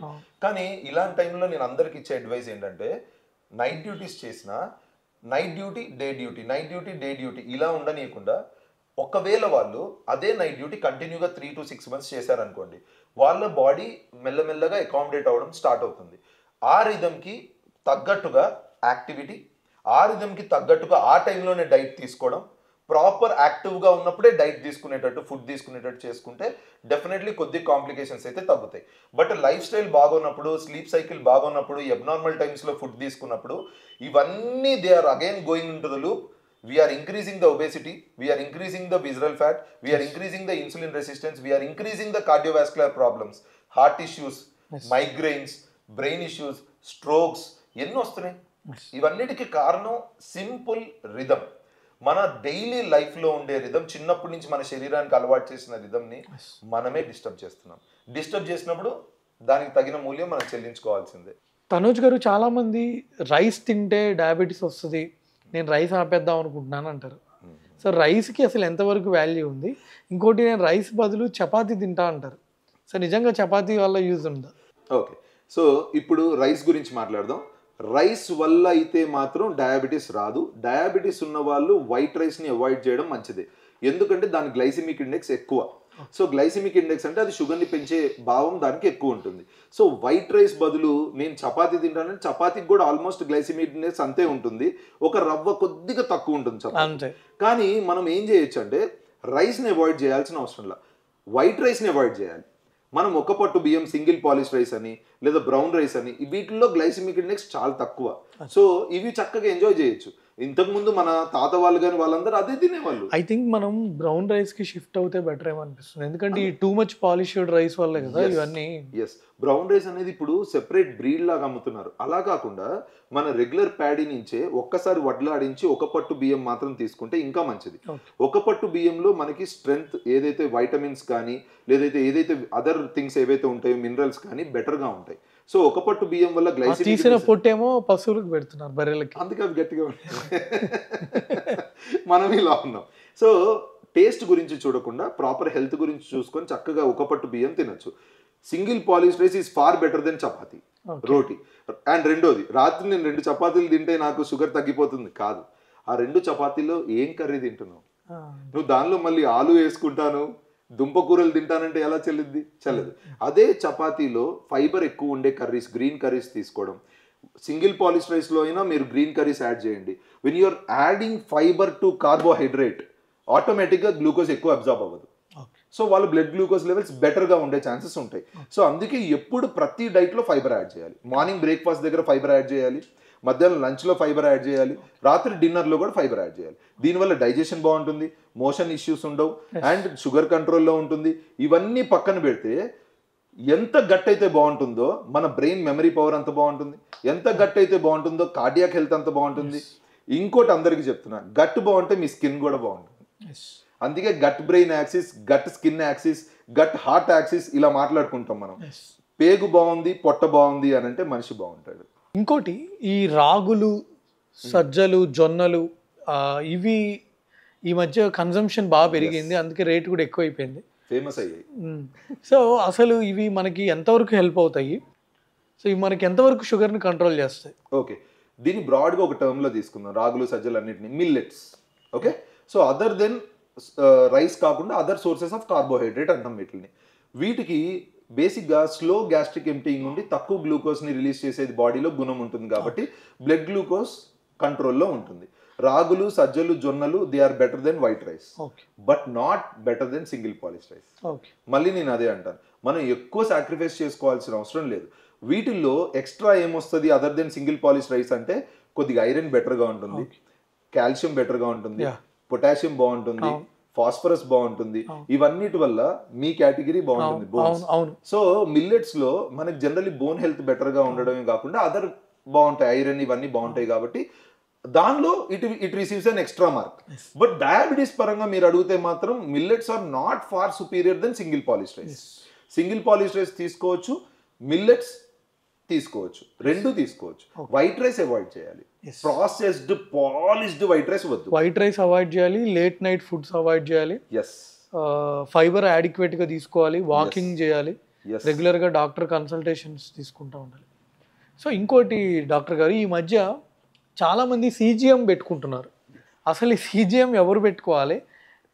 కొంతమంది ఏంటంటే ఆ CGM పెట్టుకొని నేను ఈరోజు బిర్యానీ తిన్నా, హైదరాబాద్ దమ్ బిర్యానీకి ఇంత పెరుగుతుంది, లేదా నేను ఈరోజు ఆలూ కర్రీ తిన్నా, లేదా తిరుపతి లడ్డు తిన్నా, సో హలీం తిన్నా. సో ఈ CGM అనేది అసలు ఎవరు పెట్టుకోవాలి? సోషల్ మీడియా ఇన్ఫ్లుయెన్సర్స్ పెట్టుకోవాలి. సో బేసికలీ CGM ఎందుకు ఫేమస్ అయింది అంటే, యుఎస్లో ఒక ఆయన బీర్ తాగితే ఎంత పెరిగింది, ఎంత తగ్గింది, విస్కీ తాగితే ఎంత పెరిగింది, ఎంత తగ్గింది, విస్కీ తాగితే తగ్గింది అంటే కింద కమెంట్స్ లో అందరూ, అయితే నేను మంచిగా బిర్యానీ తిని విస్కీ తాగితే తగ్గిపోతుంది కదా బాబు, ఏం జరుగుతుంది ఇది? సో అలా ఫేమస్ అయింది. ఫేమస్ అవ్వడము మేము ఇంతకు ముందు అంటే ఇప్పుడు 1-2 years నుంచి మీరు వింటున్నారు. మీరు నమ్ముతారు లేదా, నేను 10 years నుంచి CGM ఇస్తున్నాను. ఎవరికి? ఇన్సులిన్ రిక్వైర్మెంట్ ఉన్న వాళ్ళకి, ఎవరైతే 4 పూటలు ఇన్సులిన్ అంటే 3 పూటలు ఇన్సులిన్ విత్ బేసల్ ఇన్సులిన్ తీసుకుంటారో వాళ్ళకి, అండ్ ఎవరికైతే రికరెంట్గా గ్లూకోజ్ డౌన్ అయ్యి అడ్మిట్ అవుతూ ఉంటారు, హైపోగ్లైసిమియా, గ్లూకోజ్ డౌన్ అయ్యి ఫిట్స్ వస్తాయి, గ్లూకోజ్ డౌన్ అయ్యి చనిపోయేదాకా వెళ్తుంది, చాలా డేంజరస్ కండిషన్. ఇలా రికరెంట్ హైపోగ్లైసిమియా ఉన్న వాళ్ళకి నేను CGM ఇస్తాను. ఎందుకు? దాని నుంచి వాళ్ళ యాప్కే కాకుండా నేను నాకు కనెక్ట్ చేసుకోవడం వల్ల నాకు అలారం మోగుతుంది. వెన్ ఎవర్ వాళ్ళకి 70 కన్నా తగ్గుతుంది అన్నప్పుడు గ్లూకోజ్ లెవెల్ నాకు వెంటనే అలారం వచ్చేస్తుంది, నేను వాళ్ళని అలర్ట్ చేస్తాను, అమ్మ మీకు 70 కన్నా తగ్గింది, you should take this that అని. ఇలాంటి వాళ్ళకి CGM, ఇన్సులిన్ రిక్వైర్మెంట్, రికరెంట్గా హైపోగ్లైసిమియా ఉన్న వాళ్ళకి, రీసెంట్ కార్డియాక్ సర్జరీస్, రీసెంట్గా డయాలసిస్ సెషన్స్ అయిన వాళ్ళకి, ఏది కిడ్నీ ఫెయిల్యూర్తో డయాలసిస్ చేస్తాం కదా వాళ్ళకి, వీళ్ళలో CGM important. Regular daily tablets వాడుతున్న వాళ్ళకి CGM అంతే యూస్ఫుల్ కాదు, అండ్ సోషల్ మీడియాకి అస్సలు యూస్ఫుల్ కాదు. దానివల్ల ఊరికే స్ట్రెస్ పెరుగుతుంది. స్ట్రెస్ కాదు, దీనివల్ల మీకు ఇంకో చిన్న గమ్మత్తు చెప్తాను. అతను రీసెంట్గా నాకు వచ్చాడు ఒక patient, I don't want to name him. Sir నేను ఇన్స్టాగ్రామ్లో చూశాను, regular dosa versus masala dosa versus రాగి దోశ. నేను ఆ కంపారిజన్ వినగానే అసలు ఎందుకు అప్పుడు నుంచి అంటే అతను రాగి దోశ తీసుకోవడం మొదలు పెట్టాడంట. ఎందుకురా? ఒక్కొక్కరి శరీరంలో ఒక్కొక్కరి జెనెటిక్స్ ఒక్కొక్కలా ఉంటాయి, ఒక్కొక్కరి డైజెస్టివ్ పవర్ ఒక్కొక్కలా ఉంటుంది. సో మనం బాడీ పరంగా ఇండివిజువలైజ్డ్ పరంగా డైట్ చూసుకోవాలి, కానీ అందరికీ కామన్గా ఒకటే లెవెల్ స్పైక్ అవ్వవు. ఓకే, సో ఇంకోటి డాక్టర్ గారు, మార్నింగ్ పూట బ్రేక్ఫాస్ట్ ఆప్షన్స్ నేను అడుగుతూ ఉంటాను, ఓకే, ఏది బెటరో చెప్పండి, లేదంటే దానికి 10 మార్క్స్కి ఎన్నో కొన్ని మార్క్స్ ఇవ్వండి. 100%. ఓకేనా? ఉప్మా. ఉప్మాలో ఏ ఉప్మా అనేది ఇంపార్టెంట్ మళ్ళీ. సో ఉప్మా జనరల్లీ ఏంటంటే 3/10 లాగా తీసుకోవచ్చు. వేరేస్ మిల్లెట్స్ మిక్స్ చేస్తున్నాం ఆ ఉప్మాలో, రాగులు జొన్నలు ఇలా అంటే you can take it to 6 to 7/10. Okay. Idli with chutney. Idli A chutney? A idli? So నేను కేటగరైజ్ చేస్తాను. ఇడ్లీ 0/10, అసలు not at all good for diabetics idli అనేది. సో ఇడ్లీలో మనం అదే కల్తీ ఇడ్లీ, అగైన్ మిల్లెట్ ఇడ్లీ, రాగి ఇడ్లీ ఇవన్నీ అయితే it will come to 3/10. Carrot idli, beetroot idli అస్సలు వర్కౌట్ అవ్వవు, అవి జీరోనే. అలా కాకుండా కల్తీ ఇడ్లీ, సింగిల్ పాలిష్ రైస్ తో చేస్తున్నాము, రాగులు జొన్నలు కలుపుతున్నామంటే ఇట్ విల్ కమ్ టు 5/10 అలాగా. But still idli is idli, దానికి ఈజీ డైజెషన్ ఉంటుంది, ఈజీగా కార్బోహైడ్రేట్స్ స్పైక్ చేసే ఛాన్సెస్ ఉంటాయి. So idli 0/10 for me. Chutney ఏది బెటర్? సో చట్నీ ఇది నన్ను చాలా మంది అడుగుతారు. ఇది మనకి అంటే డే టు డే లైఫ్ లో మనం ఎవ్రీడే కొబ్బరి చట్నీ ఓకేనా? కొబ్బరి చట్నీ ఒక 2 to 3/10 చెప్పచ్చు. బట్ చట్నీలో నేను పల్లీ చట్నీ కూడా ఒక 5 ఇస్తాను, ఎందుకంటే దానివల్ల కొద్ది షుగర్ స్పైక్ అయినా పీనట్స్ లో ఉండే ప్రోటీన్ కానీ ఇవన్నీ చాలా మంచిది. నేను హ్యాపీ పల్లీ చట్నీ గట్టిగా తింటాను. కానీ దానికన్నా if you go for tomato chutney కానీ లేదా ఈ బీరకాయ పొట్టు చట్నీ కానీ దే ఆర్ 8/10. ట్రస్ట్ మీ, బీరకాయ పొట్టు చట్నీ మన మదర్స్ అదే మన మదర్స్ మనకు చేశారు, మన వాళ్ళు కిందకి వెళ్ళట్లా, అక్కడ ఆగిపోయింది బీరకాయ పొట్టు. ఈ బీరకాయ పొట్టు చట్నీ అనేది 8/10. చాలా బాగుంటది అసలు. దొండకాయ చట్నీ చేస్తారు కొంతమంది, బెండకాయ చట్నీ చేస్తారు, ఇవన్నీ దే ఆర్ గుడ్ ఎందుకంటే they contain fibre. Okay okay. అదే పీనట్ చట్నీ 5 తీసుకుందాం. ఫ్రెండ్స్ చాలా ఇంపార్టెంట్ ఇన్ఫర్మేషన్, ఖచ్చితంగా మీ ఫ్రెండ్స్ అండ్ ఫ్యామిలీకి షేర్ చేయండి. మళ్ళీ బీరకాయ చట్నీకి పూర్వ వైభవం తీసుకురావాలి. So bread with omelette most dangerous breakfast అంటాను. కానీ ఈజీగా అవుతుంది, అది ఈజీగా పిల్లలకు కూడా పెడుతున్నాం. బ్రెడ్ అంటే ఏంటి? It's a processed thing. Processed thing మనం పిల్లలకి పెడితే ఎంతవరకు కరెక్ట్? రెండోది, ఈ ప్రాసెస్ దానిలో ఈ మధ్య వాళ్ళు ఫ్లేవరింగ్ ఏజెంట్స్ ఎక్కువ వేసేస్తున్నారు బ్రెడ్ కి, మళ్ళీ ఫ్యాన్స్ పెరగడానికి. పిల్లలు అందుకే బ్రెడ్ బ్రెడ్ బ్రెడ్ బ్రెడ్, మళ్ళీ నాకు ఫ్రూట్ బ్రెడ్ కావాలి, నాకు ఈ బ్రెడ్ కావాలి. వీట్ బ్రెడ్ అంటారు చూసారా, బ్రౌన్ బ్రెడ్ అంటారు చూసారా, అవి కూడా హెల్తీ కాదు. ఇవన్నీ బ్రెడ్ అనే ఆప్షనే హెల్తీ కాదు. ప్లెయిన్ ఆమ్లెట్ తీసుకోండి, చాలా మంచిది. You take plain omelette. Plain omelette low carbs చాలా తక్కువ. స్కూల్స్ పిల్లలకి, స్కూల్ టీచర్స్ చెప్పాలి పిల్లలకి బ్రెడ్ తేవద్దని. You want protein, you will have in omelette. You want vitamin A, D, E, K, fat soluble vitamins, they are in omelette. You want proper fat for your children, omelette లో ఉంది. So omelette లో protein, fat soluble vitamins excellent గా ఉంటాయి. వీటితో పాటు B12 కూడా ఉంటుంది. కానీ ఇప్పుడు వచ్చే ఎగ్స్ లో నాకు ఐడియా లేదు, but normal omelette taking very good eggs in to consideration. మన ఇది దాని పేరేంటే నాటు గుడ్లా దాన్ని కూడా బెటర్ అనొచ్చు. So eggs are very good but not with bread. Poha రైసే కదా. So poha is 1 to 2/10. Overnight oats. Overnight oats లో 2 ఉంటాయండి, rolled oats, processed oats. Rolled oats అయితే 8/10 because rolled oats have very good amount of fibre, along with carbs fibre ఉంటుంది. Processed oats లో fibre ఉండదు. So it is very much dip. 8/10 అది చెప్తే ఇది 4/10 చెప్తాను. Okay. Peanut butter toast with banana. ఇది diabetics కి మంచిది కాదు కానీ very good for normal people. పిల్లలకి పీనట్ బటర్ చాలా మంచిది. నేను అదే అంటున్నాను, మనము పీనట్ బటర్ ని అరగదీయం, ఎందుకంటే పిల్లలు ఆడినంత మనం ఆడం. సో పీనట్ బటర్ ఒక చిన్న పిల్లలు తీసుకున్నారంటే ఫ్యాట్ కరిగిపోయి ప్రోటీన్ ఉంటుంది బాడీలో, మంచిగా ఉంటుంది. అండ్ దాంతోపాటు బనానా, చూడండి ఎంత beautiful combination. You butter fat, peanut protein, banana carbohydrate. బనానాలో కార్బోహైడ్రేట్ తో పాటు ప్రాపర్ ఫైబర్ కూడా ఉంటుంది. కానీ డయాబెటిక్స్ తీసుకోకూడదు. Banana is very good fruit for children and very good fruit for non diabetics, ఎందుకంటే ఈజీ సోర్స్ ఆఫ్ ఎనర్జీ, మంచి fibre, మంచి పొటాషియం ఉంటుంది దానిలో. సో ఎలక్ట్రోలైట్స్ కూడా బాగుంటాయి. మెగ్నీషియం ఉంటుంది. మెగ్నీషియం తగ్గిపోయి క్రాంప్స్ వచ్చిన వాళ్ళకి చాలా మంది నేను బనానా తీసుకోమంటాను, but not for diabetics. Sugar ఉన్న వాళ్ళకి కాదు. సో స్ప్రౌట్ సలాడ్ మంచిది, చాలా మంచిది. స్ప్రౌట్ సలాడ్ దీనిలో మన వాళ్ళు కల్తీ చేస్తారు, బీట్రూట్ వేసేస్తారు. బీట్రూట్ వేయకూడదు. బీట్రూట్ వేయకుండా స్ప్రౌట్ సలాడ్ చాలా మంచిది. మంచి ఫైబర్ ఉంటుంది, మంచి ప్రోటీన్ ఉంటుంది, కార్బోహైడ్రేట్ కూడా తక్కువ ఉంటుంది. బీట్రూట్ వేస్తే మళ్ళీ waste. Onion dosa. Onion dosa is good when compare to idli. అవునా? Dosa compare to idli. Okay. Idli 0 out of 10 ఇస్తాను కదా, ఆనియన్ దోశ 3 out of 10 ఇస్తాను. ఓకే. అంతే, అంతేగాని 10 out of 10 కాదు ఆనియన్. కానీ ఈ మధ్య దోశని మొత్తం దాన్ని కల్తీ చేసేస్తున్నారు, క్యారెట్ వేస్తున్నారు, జీరా వేస్తున్నారు. మామూలు దోశ చెప్తుంటే కూడా ఎందుకు క్యారెట్ ఎందుకు జీరా అర్థం మీరు పులిహోర దోశ తిన్నారా? Very much famous in Guntur. గుంటూరులో పులిహోర దోశకి ఫ్యాన్స్, దానికి మళ్ళీ సోషల్ మీడియా ఇన్ఫ్లుయెన్సర్స్ వెళ్తారు, ఈ ఫుడ్ క్రిటిక్స్ వెళ్తారు, తినేసి వావ్ వావ్ అంటారు. అది ఒక డయాబెటిక్ తింటే ఇంకా వాడు చక్కగా నెక్స్ట్ నన్ను గెలవడని. ఇంకా అసలు కొన్ని కెఫేలు అవుతే గీ ఇట్లా పోసేస్తున్నాడు, ఎందుకురా? వీడియోస్ కోసం. ఎందుకు? కెఫేల పేర్లు వద్దు కానీ అసలు ఇంత గీ వేస్తున్నారు, నెయ్యి వేస్తారు. నేను ఏదైనా ఒకటే చెప్తాను సాయి గారు, బయట ఇప్పుడు ఫుడ్ ఎలా ఉంటుందంటే వాళ్ళు రెండు మెయిన్ ఫోకస్ పెడతారు. ఒకటి నెయ్యి ఆర్ అదర్ థింగ్స్, వీటిల్లో డోపమిన్ రిలీజ్ అవుతుంది, బ్రెయిన్ లో రిలీజ్ అయ్యి మనకు చాలా నచ్చుతుంది, అరే ఇది మళ్ళీ తినాలి అన్న ఫీలింగ్ వస్తుంది. రెండోది ఎంఎస్జి, మోనోసోడియం గ్లూటమేట్ అంటాం. ఇవి బర్గర్లో ఫ్రెంచ్ ఫ్రైస్ లో జల్లుతారు ఇలాగా. Monosodium glutamate is the most dangerous molecule. మన డోపమిన్ తో ఆడుకుంటుంది. డోపమిన్ అంటే ఏంటి అంటే ఒక పాజిటివ్ న్యూరో ట్రాన్స్మిటర్. బ్రెయిన్ లో ఒక పాజిటివ్ న్యూరో ట్రాన్స్మిటర్ వచ్చి ఎడిక్టివ్ చేస్తుంది మనల్ని. ఆల్కహాల్ డోపమిన్ రిలీజ్ చేస్తుంది, స్మోకింగ్ డోపమిన్ రిలీజ్ చేస్తుంది, గుట్కా చివింగ్ డోపమిన్ రిలీజ్ చేస్తుంది. అలానే ఎంఎస్జి కూడా. Bajji, so sorry tiffin items కదా, బోండా బోండా బోండాను very bad. 0 to 1 out of 10. It contains very much amount of fat అనమాట. మనకి అంత ఎక్కువగా fat, deep fried foods generally diabetics లో మంచిది కాదు.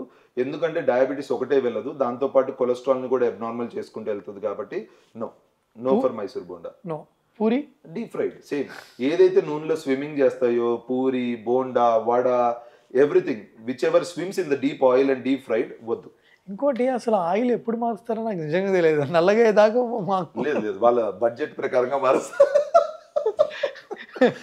బడ్జెట్ ప్రకారంగా మారుస్తారు. ఇక్కడ ఎవరిని ఏమనట్లేదు కానీ ఆయిల్ చూడండి మీరు, నల్లగా ఉంటుంది చాలా.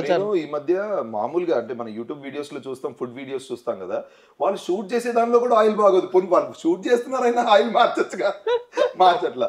రెండోది ఆ ఆయిల్ ఏదైతే మల్టిపుల్ టైమ్స్ డీప్ ఫ్రైడ్ అవుతుందో దానిలోనే టేస్ట్ బాగుందంటారు.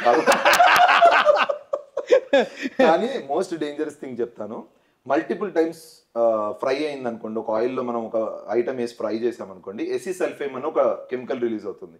ఇది కార్సినోజన్. మనము ఈ మధ్య క్యాన్సర్స్ ఎక్కువ చూడడానికి కారణం processed foods, packaged foods, deep fried foods. ఈ డీప్ ఫ్రైడ్ ఫుడ్స్లో చాలా అంటే చాలా డేంజరస్ కార్సినోజన్స్ రిలీజ్ అవుతూ ఉంటాయి. ప్యాకేజ్డ్ ఫుడ్స్ అండ్ ప్రాసెస్డ్ ఫుడ్స్లో ఎసిసల్ఫేమ్తో పాటు పీవీసీస్, పాలికార్బోనేట్స్ ఇవన్నీ ఎక్కువ అవుతాయి. సో ఇవన్నీ డేంజర్ కార్సినోజన్స్ అన్నమాట ఇవన్నీ. సో అవి జనరల్లీ అవాయిడ్ చేయడమే మంచిది. ఇంట్లో ఏదైనా ఫ్రై చేసుకుని అప్పుడప్పుడు తినచ్చు, ఎందుకంటే మనం మళ్ళీ చేయం కాబట్టి. హోటల్స్ కానీ ఏమైనా కమర్షియల్ ప్లేసెస్లో ఆబ్వియస్లీ. అసలు ఈ మధ్య ఫేమస్ హోటల్స్ అన్ని నేమ్ వద్దు కానీ అన్ని ఫేమస్ హోటల్స్ ఆల్మోస్ట్ ఈ రైడ్స్లో నెలల క్రితం దాచిన చికెన్లు, తర్వాత అన్ని పప్పు దినుసులు, వాట్ ఎవర్, ఎలకలు తిరగడం కిచెన్ లో, ఇవన్నీ. సో పెద్ద హోటల్స్, ఫేమస్ హోటల్స్ లో చూస్తే బాగా అనిపిస్తుంది. వాళ్ళే అట్లా మెయింటైన్ చేస్తుంటే అసలు ఏ ధైర్యంతో తినాలో అర్థం అట్లా. సో ఇప్పుడు బ్రేక్ఫాస్ట్ ఐటమ్స్ అయిపోయినాయి కదా, ఇప్పుడు స్నాక్స్ ఐటమ్స్ చూద్దాం. సమోసా, మళ్ళీ ఆనియన్ సమోసా, కార్న్ సమోసా. అవును, ఈ మధ్య అది స్పినాచ్ సమోసా అని చూసాం మొన్న. నేను స్పినాచ్ చేస్తున్నారు, ఏదైనా ఫ్రై చేస్తున్నారుగా. మళ్ళీ అదే same samosa it's deep fried item. I say no for it. So మర్చిపోయాను. సో బ్రేక్ఫాస్ట్ లో ఏది బెటర్ ఉన్న ఆప్షన్స్? సో బ్రేక్ఫాస్ట్ లేదంటే బెస్ట్ మన బ్రేక్ఫాస్ట్ మనం ప్రిపేర్ చేసుకోవాలంటే ఒక డయాబెటిక్ పేషెంట్ కి బెస్ట్ బ్రేక్ఫాస్ట్ వచ్చేసరికి స్ప్రౌట్ సలాడ్. ఇది స్ప్రౌట్స్ లాంటివి ఇది తీసుకోవచ్చు, నార్మల్ ఫ్రూట్ సలాడ్ తీసుకోవచ్చు, ఏదైనా వెజిటబుల్ సలాడ్ లాగా తీసుకోవచ్చు. పెసరట్టు మన రెగ్యులర్ సౌత్ ఇండియన్ బ్రేక్ఫాస్ట్ లాగా అంటే పెసరట్టు తీసుకోవచ్చు, ప్రాబ్లం లేదు. ఒకవేళ ఇడ్లీ లాగా తీసుకోవాలంటే మిల్లెట్ ఇడ్లీస్ లాంటివి తీసుకోవచ్చు, మిల్లెట్ ఉప్మాస్ లాంటివి తీసుకోవచ్చు. వీటిలన్నింటిలో నేనేం చెప్తానంటే మిల్లెట్ ఉప్మాస్ లో మనం ఫైబర్ ని కూడా యాడ్ చేయొచ్చు. సో ఎక్స్ట్రా వెజిటబుల్స్ యాడ్ చేసుకొని ఇలా చేసుకోవచ్చు. ఇలాంటివి మనం జనరల్లీ మంచి బ్రేక్ఫాస్ట్ ఐటమ్స్ ఏ డయాబెటిక్ అయినా. దోశ కూడా మనం తీసుకోవాలి అని అనుకుంటే కనుక pesarattu is the best item which you can take with minimal oil, ఎక్కువ లేకుండా. నార్మల్ దోశలానే తీసుకోవాలి అని అనుకుంటే ఇంకంతే ragi dosa or whatever millet dosas ఇలాంటివన్నీ ట్రై చేయొచ్చు. వీటిలో మనం రెగ్యులర్ చట్నీస్ తీసుకొని ఎంజాయ్ చేయొచ్చు, ప్రాబ్లం లేదు. సో ఇప్పుడు స్నాక్స్ ఐటమ్స్లో మనం సమోసా చెప్పారు. తర్వాత ఇప్పుడు ముఖ్యంగా మన గుంటూరు, విజయవాడ వైపు అసలు సాయంత్రం పూట ఆ బజ్జీ తినకపోతే లేదా బోండాలు తినకపోతే పునుగులు అంటాం, పునుగులు తినకపోతే అది ఏదో పెద్ద మిస్టేక్ అయిపోయినట్టు ఆ రోజులో.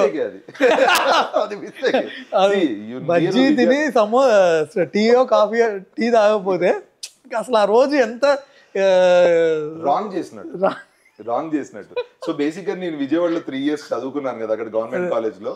అయినో ప్రతి ఒక్కరు బజ్జీలు కన్నా పునుగులు ఫేమస్. పునుగులు ప్లస్ చట్నీ, టమాటా చట్నీ, తర్వాత ఒక టీ తాగకపోతే అది ఏదో పాపం చేసినట్టు. ఒకేషనల్ గా మీరు వారానికి ఒకసారి తీసుకుంటున్నారా ఎంజాయ్ చేయడానికి, నేను ఓకే చెప్తాను. ఎవ్రీడే నేను పునుగులు తింటానంటారా? No. And mid meal snacks అనేవి డయాబెటీస్ లో మంచిదే. When you take meal also in limited quantity. నేను మీల్ గట్టిగా బిర్యానీ తింటాను, సాయంత్రం పునుగులు తింటాను, మళ్ళీ రాత్రి ఇంటికి వెళ్ళాక కర్డ్ రైస్ తింటాను. కొంతమంది ఉంటారు ఇన్స్టాగ్రామ్ లో, ఈ రోజు పొద్దున్నే ఒక సమోసా తిన్నా, సరే ఒక ఉల్లిపాయ దోశ తిన్నా, ఆ తర్వాత బోర్ కొట్టి 2 చపాతీలు తిన్నా, మధ్యాహ్నం బిర్యానీ, చాలా ఫేమస్ ఆయన. మళ్ళీ నాకు బోర్ కొట్టి ఒక బోండాలు తిన్నా. కింద కామెంట్ కొట్టడం కన్నా ఇంకా ఆయన అన్న మాట అది ఉండదు అనమాట. పొద్దున్నే లేసాను, ఇడ్లీ తిన్నాను, కానీ కడుపు నిండలేదు, ఎంతో హెల్తీగా ఉంది, అందుకే నేను KFC తిన్నాను, KFC కూడా సరిపోలేదని వెంటనే బిర్యానీ ఆర్డర్ పెట్టా మెహఫిల్ నుంచి అన్నాడు. ఇవన్నీ I think it's for content అనుకుంటా. ఎందుకంటే ఎవరు అన్ని రోజులు సర్వైవ్ అవ్వలేరు. Day 1 నుంచి Day 70 వరకు ఉంటాయి వ్లాగ్స్ అవి. సో సర్వైవ్ అవ్వడం కష్టం. నాకు తెలిసి మేబీ ఫర్ కంటెంట్ చేస్తున్నారు. నేను అందరికి రిక్వెస్ట్ చేసేది ఏంటంటే, వీటిల్లో మనకి ఎంతవరకు పడుతుంది అనేది మనకు ఐడియా లేదు, మనం అది ఫాలో అవడం కరెక్ట్ కాదు. పోనీ ఆయన చేస్తున్నాడు మనం కూడా చేయొచ్చు, ఆయన సన్నగానే ఉన్నాడు కదా అన్నట్టు అనుకుంటాం, కానీ అలా ఉండదు. సో ఇంకా నైట్ డిన్నర్ విషయానికి వస్తే సింపుల్ డిన్నర్ ఆప్షన్స్ చెప్పరా? Simple lunch options, simple dinner options. Lunch నేను ఎప్పుడు ఏ డయాబెటిక్ అయినా ప్లేట్ మీల్ లా చెప్తాను. ప్లేట్ మీల్ అంటే దానిలో మనం 1/4 హాఫ్ కింద డివైడ్ చేస్తాం. ఆ ప్లేట్ లో 1/4 వచ్చేసరికి కార్బోహైడ్రేట్ ఉండాలి. అది బ్రౌన్ రైస్ కానీ, సింగిల్ పాలిష్ రైస్ కానీ, ఒక చపాతీ కానీ, 2 చపాతీలు కానీ, మీ ఇష్టం. అది 1/4 ఉండాలి ప్లేట్ లో. ఇంకో 1/4 వచ్చేసరికి మనం ఫ్యాట్ ఐటమ్ ఏదన్నా. ఈ ఫ్యాట్ ఐటమ్ అంటే ప్రోటీన్ విత్ ఫ్యాట్ ఉండేటట్టు. నాన్ వెజ్ అయితే చికెన్ కానీ, లేదంటే ఎగ్ కానీ, ఫిష్ కానీ. మటన్ నేను జనరల్లీ రెడ్ మీట్ సజెస్ట్ చేయను ఎవరికి. Fish, egg, chicken. Vegetable protein వాళ్ళేమో దాల్ కానీ, సోయా చంక్స్ కానీ, లేకపోతే ఏదైనా ఎనీ పీనట్ కర్రీస్ కానీ, రాజ్మా చావల్ కానీ, ఇవన్నీ తీసుకోవచ్చు. సో 1/4 కార్బ్స్, 1/4 ప్రోటీన్, మిగతా 50% ఫైబర్. మిగతా 50% ఫైబరే ఉండాలి. సో ఫైబర్ లో మన వాళ్ళు లంచ్ లో మేము ఎలా తింటాము, కీరా దోసకాయలు ఇవన్నీ అంటారు కదా, నేను వాళ్ళకి సింపుల్ గా చెప్తాను. ఒక గ్రీన్ కర్రీ చేసుకోండి, మీరు చిక్కుడుకాయ చేసుకోండి, బీన్స్ చేసుకోండి, బెండకాయ చేసుకోండి. దానిలో ఎక్కువ కూరల్లా చేయకుండా ఓన్లీ అది మైల్డ్ మసాలాస్తో చక్కగా ఫ్రైయో ఏదో ఒకటి ఉడికించుకున్నట్టు, light fries or boiled, main boiled best. ఈ బాయిల్డ్ హాఫ్ ప్లేట్ నింపేయండి ఫైబర్ తో. మంచి వెజిటబుల్ కర్రీలా ఉంటుంది అది. మనం ఈ 1/4 కార్బ్స్ తో కూడా తినొచ్చు. ఇంకో 1/4 ప్రోటీన్ ఏంటంటే డైరెక్ట్ గా తీసుకోవచ్చు. ఇది బెస్ట్ ఫర్ ఆఫ్టర్నూన్. నైట్ వచ్చేసరికి we should concentrate more on fibre. ఎందుకంటే it aids digestion better. Morning లేసేసరికి కడుపు ప్రశాంతంగా ఖాళీ అవ్వాలి, కాన్స్టిపేషన్ ఉండకూడదు కాబట్టి. సో నైట్ టైం అదే గ్రీన్ కర్రీలో 1-2 జొన్న రొట్టెలు తినడం. లేదు అని అంటే ఇంత కొద్దిగా రైస్, అదే what ever single polish rice వేసుకొని దానిలో డబల్ అమౌంట్ ఆఫ్ కర్రీ తినడం. ఈ double amount of curry green curry ఉండాలి. అది ఆకుకూరలు తీసుకుంటారా, లేదా బెండకాయ, దొండకాయ, బీరకాయ, సొరకాయ, ములక్కాడ ఏవి తీసుకుంటారో మీ ఇష్టం. సో ఒక సింగిల్ కప్ ఆఫ్ రైస్ తీసుకుంటే డబల్ కప్ ఆఫ్ ఫైబర్ తీసుకోవాలి కర్రీ లాగా. లేదంటే ఒక జొన్న రొట్టె. అన్నంలో పప్పు తినడం కాకుండా పప్పులో అన్నం తినాలి. ఎస్, అంతే. ఆయన ఫేమస్ హెల్త్ యూట్యూబర్ ఒక ఆయన ఉంటారు, ఆయన అంటారు మన ప్లేట్ ని రివర్స్ చేయాలి అని. మన ప్లేట్లో ఏంటి, మనం ఇంత అన్నం వేసుకొని ఇంత కూర తింటాం, దాన్ని రివర్స్ చేయాలి. ఇంత కూర తిని ఇంత అన్నం తినాలి. అది మనం రివర్స్ చేయగలిగితే మాత్రం డెఫినెట్లీ బెటర్ అవుతుంది డయాబెటిక్స్లో. ఇంకోటి తనోజ్ గారు, డయాబెటిక్ పేషెంట్స్కి ఎక్సర్సైజెస్ తర్వాత ఈ వాకింగ్ ఇవన్నీ ఎంత ఇంపార్టెంట్ వాళ్ళకి? Okay, let's categorize into 3 things. So for example patient పాపం డైట్ ఫాలో అవుతున్నాడు, మందులు ఫాలో అవుతున్నాడు, అయినా ఎక్సర్సైజ్ చేయాలా రోజు, ఎంత ఇంపార్టెంట్ అది? చాలా ఇంపార్టెంట్. ఈ ఎక్సర్సైజ్ ని 3 కేటగిరీస్ కింద డివైడ్ చేస్తాను, ఎందుకంటే క్లియర్ గా ఉండాలి కాబట్టి. First thing walking. Walking best ఏంటంటే post meal walking. Morning breakfast తర్వాత 15 to 20 minutes, మధ్యాహ్నం లంచ్ తర్వాత 15 to 20 minutes, రాత్రి డిన్నర్ తర్వాత 15 to 20 minutes. ఇలా చేయకుండా మన వాళ్ళు నేను పొద్దున్న 6కి లేచి 1.5 గంటలు నడుస్తాను, ఇలా లేదా ఈవినింగ్ ఇది చాలా డేంజరస్ వాకింగ్ 5 నుంచి 6:30 నడుస్తానంటారు వాళ్ళ ఖాళీ టైంలో. మన ఖాళీ టైంలో చేసే వాకింగ్ మనకు పని చేయదు, మనకు కావాల్సినప్పుడు వాకింగ్ చేస్తే పని చేస్తుంది. సో డయాబెటిక్స్కి best walking post meal walking. ఇది అందరికీ పాసిబిలిటీ ఉండదు. సో పాసిబిలిటీ లేని వాళ్ళు ఫాస్టింగ్లో వాకింగ్ చేయొచ్చు, లేదా పోస్ట్ డిన్నర్ రాత్రి పూట పడుకునే ముందు వాకింగ్ చేయొచ్చు. ఈ రెండు చాలా useful. Post meal walking is the best. Post meal walking చేయలేని వాళ్ళు ఫాస్టింగ్లో అయినా చేయాలి, పోస్ట్ డిన్నర్ అయినా పడుకునే ముందు చేయాలి. ఇది బెటర్ డయాబెటిక్స్లో. Second category gym and exercises. Body strengthening డయాబెటిక్స్లో చాలా ఇంపార్టెంట్. డయాబెటీస్ అంటే ఏంటి? ప్రోటీన్ లాస్ అవుతుంది, కండ తగ్గిపోతూ ఉంటుంది. మనం రెగ్యులర్గా ఎక్సర్సైజెస్ చేస్తే, రెగ్యులర్గా జిమ్ చేయడం వల్ల మజిల్ని మనం స్టిమ్యులేట్ చేస్తాం మజిల్ గ్రోత్కి. సో అందుకని జిమ్ చాలా ఇంపార్టెంట్. ఆర్ వెయిట్ లిఫ్టింగ్ చాలా ఇంపార్టెంట్. ఇంట్లో అయినా లిఫ్ట్ చేయొచ్చు. మీరు కావాలంటే ఒక బియ్యం బస్తాతో అయినా చేసుకోవచ్చు, లేదా ఇంట్లో పనులు చేసుకోవచ్చు, బకెట్స్తో చేయొచ్చు, దేనితో చేయొచ్చు. జిమ్కి వెళ్ళాలని లేదు. మరి బియ్యం బస్తా అంటే నడుము పట్టి. సో 3 థింగ్స్ కింద కేటగరైజ్ చేశాను కదా. సో పోస్ట్ మీల్ వాకింగ్ అనేది ఆర్ ఫాస్టింగ్ లో వాకింగ్ అనేది, పోస్ట్ డిన్నర్ వాకింగ్ అనేది కార్బోహైడ్రేట్ ని బర్న్ చేస్తుంది. సో దానివల్ల గ్లూకోజ్ తగ్గుతుంది. సెకండ్ నేను ఏం చెప్పాను? Muscle buildup or muscle strengthening. Diabetes లో ప్రోటీన్ లాస్ అవుతుంది కాబట్టి అది ఆగడానికి అన్నట్టు. థర్డ్ పాయింట్ స్ట్రెస్ ని మేనేజ్ చేయడం. స్ట్రెస్ ని మేనేజ్ చేస్తే ఇన్సులిన్ రెసిస్టెన్స్ తగ్గుతుంది కదా. సో థర్డ్ యాక్టివిటీ స్ట్రెస్ ని మేనేజ్ చేసేటట్టు ఉండాలి. ఎలాంటిది? Yoga, meditation, aerobics, Zumba dance, ఇలాంటివన్నీ ఏం చేస్తాయండి? You will enjoy it. ఈ ఎంజాయ్మెంట్లో ఆర్ పీస్తో మనం చేసే యాక్టివిటీస్ వల్ల స్ట్రెస్ తగ్గుతుంది. So plan for walking for కార్బోహైడ్రేట్ని యూటిలైజ్ చేయడానికి, ప్రోటీన్ని బెటర్గా యూటిలైజ్ చేసి మజిల్ బాగుండడానికి జిమ్ కానీ, వెయిట్ ట్రైనింగ్ కానీ. థర్డ్ కేటగిరీ స్ట్రెస్ని మేనేజ్ చేయడానికి యోగా కానీ, మెడిటేషన్ కానీ, జుంబా డాన్స్ కానీ, ఏరోబిక్స్ కానీ. ఇలా మనం యాక్టివిటీ ప్లాన్ చేసుకోవాలి. మరి డేలో మాకు ఇన్ని గంటలు ఉండవు కదా ఇవన్నీ ప్లాన్ చేయడానికి అని అంటే చేయొద్దు. వారానికి 2 రోజులు ఇది, వారానికి 2 రోజులు ఇది, వారానికి 3 రోజులు ఇది, అలా చేసుకోండి, డివైడ్ చేయండి. బట్ వీక్లో పక్కా ఉండేటట్టు చేయండి. తనోజ్ గారు, ఇప్పుడు ఈ షుగర్ ఫ్రీ కోక్స్, దీని మీద మీ ఒపీనియన్ ఏంటి? షుగర్ ఫ్రీ కోక్స్ మంచిదేనా? Diet Coke or whatever ఇలా ఉంటాయి కదా, అదేనే కాదు, ప్రతి కూల్ డ్రింక్ లో ఇప్పుడు షుగర్ ఫ్రీ అనేది యాడ్ ఆన్ అయింది. Any cool drink are carbonated drink is dangerous. A carbonated drink అయినా తీసుకోండి, అది షుగర్ ఉన్న వాళ్ళలోనే కాదు, షుగర్ లేని వాళ్ళలో కూడా మంచిది కాదు. షుగర్ లేని వాళ్ళలోనే మంచిది కాదు అన్నప్పుడు షుగర్ వాళ్ళకి నేను రికమెండ్ చేయను. Second, coming to sugar free అనే టర్మ్ని వాడదాం. షుగర్ ఫ్రీ అనే టర్మ్తో మనం ఏ షుగర్ ఫ్రీ పౌడర్స్ కానీ, ట్యాబ్లెట్స్ కానీ ఇవన్నీ ఉంటాయి కదా, ఇన్ మోడరేషన్ ఓకే. నేను షుగర్ ఫ్రీతో హల్వా చేస్తాను, షుగర్ ఫ్రీతో మైసూర్ పాక్ చేస్తాను, షుగర్ ఫ్రీతో గులాబ్ జామున్ చేస్తానంటే నడవదు. So in moderation it's fine.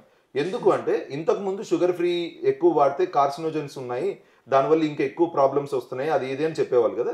ఇప్పుడు అవన్నీ తీసేసి కొన్ని షుగర్ ఫ్రీవి న్యాచురల్ కంపౌండ్స్తో వస్తాయి. స్టివియా రూట్ అని చెప్పి ఉంటుంది, దాని నుంచి వస్తాయి. ఇది మన వాళ్ళకి నచ్చదు, ఎందుకంటే అంత తీయగా ఉండదుగా. కానీ ఇవి వాడుకోవచ్చు, బట్ ఇన్ మోడరేషన్. ఎందుకంటే ఎనీథింగ్ ఆర్టిఫిషియల్ ఈజ్ ఆర్టిఫిషియల్ అని నేను నమ్ముతాను జనరల్లీ. సో అందుకే నేను ఎక్కువ రికమెండ్ చేయను. కార్బోనేటెడ్ డ్రింక్స్ అయితే షుగర్ ఫ్రీ ఏవైనా no, strict no for them. వేరే షుగర్ ఫ్రీ డైలీ వాటిల్లో ఏం చేయొచ్చు అంటే మనం మోడరేషన్లో యూస్ చేసుకోవచ్చు. డాక్టర్ గారు, చాలామంది పేషెంట్స్ ఈ మాస్టర్ హెల్త్ చెకప్స్ చేయించుకుంటూ ఉంటారు. సో దాంట్లో హెచ్బిఏవన్సీ ఏమైనా చిన్న తేడాలు ఉన్నాయనుకోండి, వాళ్ళు చాలా వర్రీ అయిపోతారు.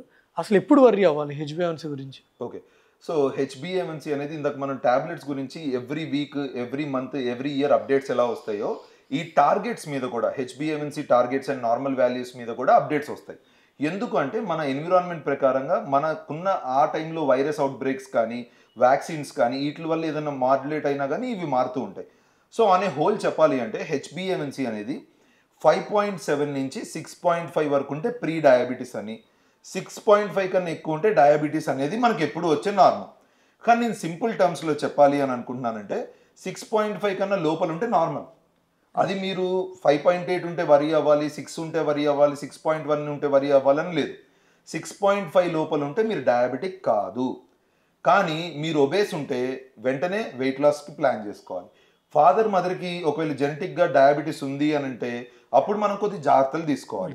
బట్ 6.5 లోపల వర్రీ అవ్వాల్సిన అవసరమే లేదు. హెచ్బిఏవన్సీ 6.5 లోపల ఉంటే, 6.5 కన్నా ఎక్కువ ఉన్న వాళ్ళకి నేను ఇమీడియట్గా టాబ్లెట్స్ ఆర్ మెడికేషన్ స్టార్ట్ చేయను.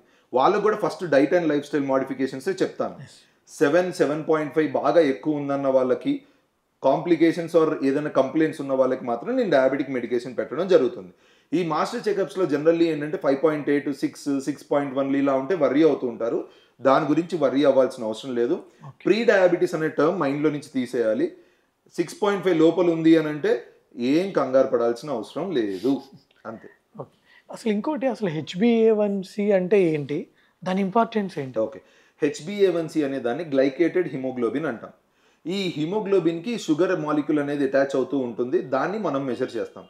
దీనివల్ల ఉన్న అడ్వాంటేజ్ ఏంటంటే నేను ఈరోజు బిర్యానీ తింటే వచ్చే షుగర్ లెవెల్తో అది మాడ్యులేట్ అవ్వదు. నేను ఈరోజు గులాబ్ జామున్ తిన్న దాంతో అది మాడ్యులేట్ అవ్వదు.